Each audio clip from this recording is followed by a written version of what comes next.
bien, et pour plus de précisions sur l'actualité au Moyen-Orient, nous avons le plaisir d'avoir avec nous en ligne en direct Madame Nafisa Osman, qui est écrivain. Bonsoir Madame Nafisa Osman. Bonsoir.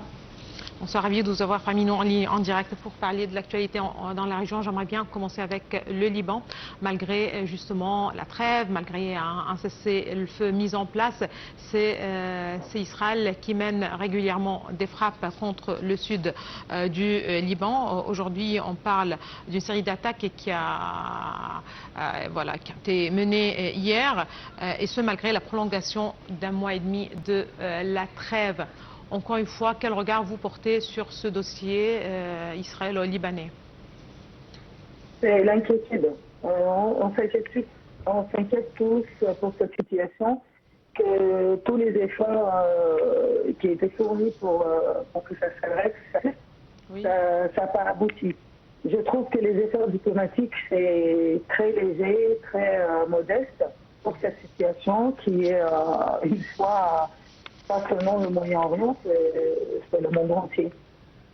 Très bien. Selon l'agence d'information libanaise, une vingtaine de villages avaient été touchés, dans l'un à plus de 50 km au nord de la frontière, soit un périmètre élargi par rapport aux frappes passées. Est-ce que ça reflète d'une façon ou de l'autre un plan israélien pour aller au-delà justement des frontières ou des périmètres mis en place?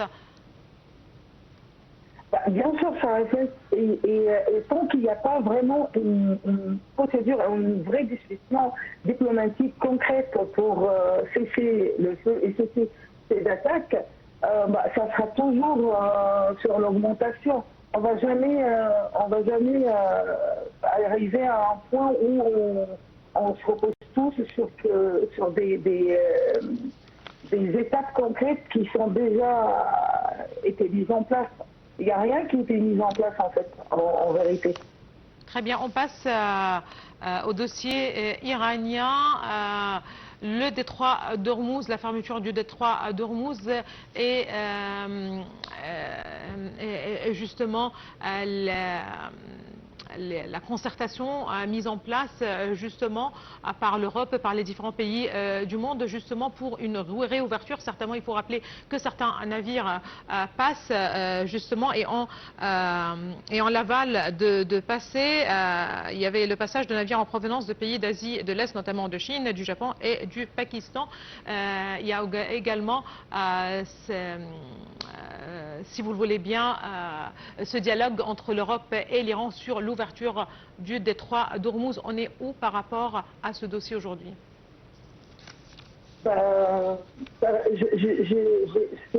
fait, nous sommes dans une phase extrêmement tendue. Extrêmement tendue. Même si c'est un tout petit peu contrôlé, bon, je dis un tout petit peu, il y a toujours des démonstrations militaires multiples, surtout détroit d'Ormuz, même si on parle toujours de l'ouverture et réouverture, ça reste toujours un danger. Il y a d'un minute à l'autre, d'un seconde à l'autre, le danger vient surtout d'un incident et peut dégénérer très rapidement. Et là, on va y aller, on va pas s'arrêter au dialogue. Là, ça sera catastrophique. Très bien, une fermeture qui impacte certainement les prix du pétrole, de l'énergie, les chaînes d'approvisionnement et tout cela, alors que le monde s'attendait à une percée. Est-ce que vous êtes plutôt positive ou le contraire? Je suis pas positive, mais j'attends vraiment un action réel. Parce que vous voyez, les marchés réagissent immédiatement sur ce type de crise. On observe une hausse des prix d'énergie, une tension sur le transport maritime, une nervosité des investisseurs. Plus le risque que ça dure, plus qu'il y a un risque de ralentir la croissance mondiale et d'alimenter encore l'inflation, qu'on n'est pas vraiment pour.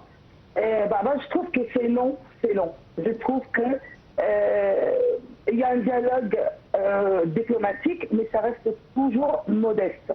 Super. Merci beaucoup à vous, Madame Nafisa Osman. Vous êtes écrivain. Merci beaucoup pour ces précisions.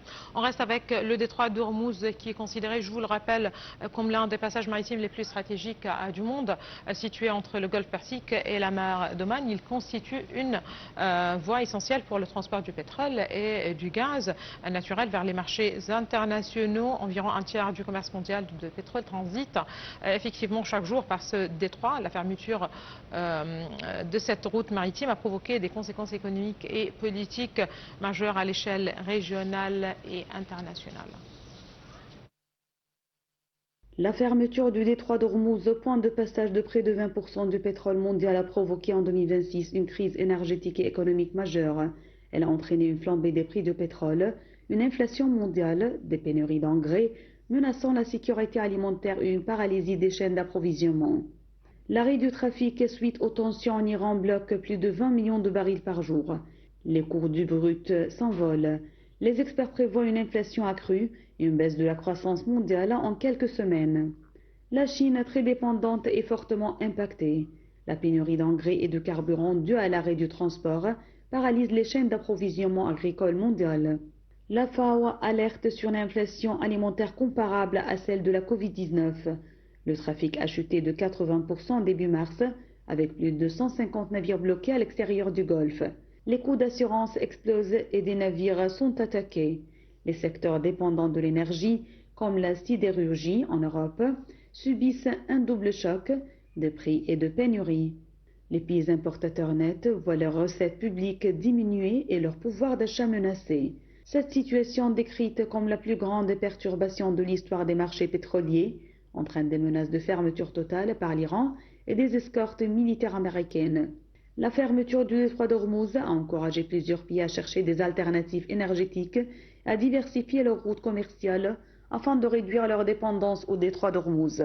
Les investissements dans les énergies renouvelables et les pipelines alternatifs pourraient alors augmenter à long terme.